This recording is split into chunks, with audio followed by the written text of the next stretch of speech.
एक बार की बात है, एक बहुत ही घमंडी राजा रहता था। उसको अपने धन और खजाने पर बहुत ज्यादा घमंड था। राजा अपने मेहमानों को यह खजाना दिखाता और उसमें पड़े हुए बेशुमार कीमती हीरे जवाहरात और गहने देखकर सब दंग रह जाते। राजा अपने खजाने की रक्षा में बहुत सारे सैनिकों को लगाए हुए था। एक दिन राजा का दोस्त आया जो एक छोटे राज्य का राजा था। के राज्य में इतनी धन दौलत नहीं थी। राजा उसको अपना खजाना दिखाने ले गया और कहने लगा, क्या तुम्हारे राज्य में भी इतनी धन दौलत है? क्या तुमको कभी इस प्रकार के कीमती गहने और हीरे देखे हैं?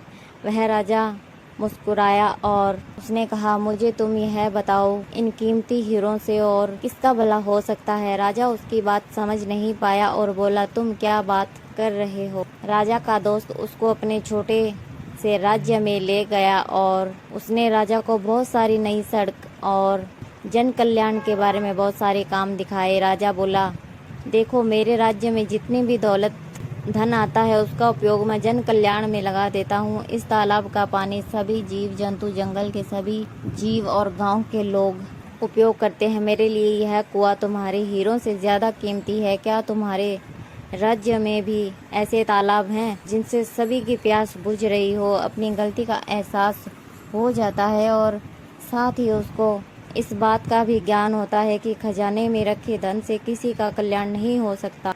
दोस्तों, हमें इस कहानी से यह शिक्षा मिलती है कि व्यर्थ रखे धन का फायदा किसी को नहीं हो सकता, बल्कि इसके होने से चोरों का डर लगा रहता है, जबकि जन कल्याण में उपयोग हुए धन का महत्व सबसे ज्यादा होता है। तो कहानी अच्छी लगी हो तो चैनल को सब्सक्राइब कीजिए ताकि आने वाली नोटिफिकेशन आपको मिलती रहे। कहानी सुनने के लिए बहुत बहुत धन्यवाद।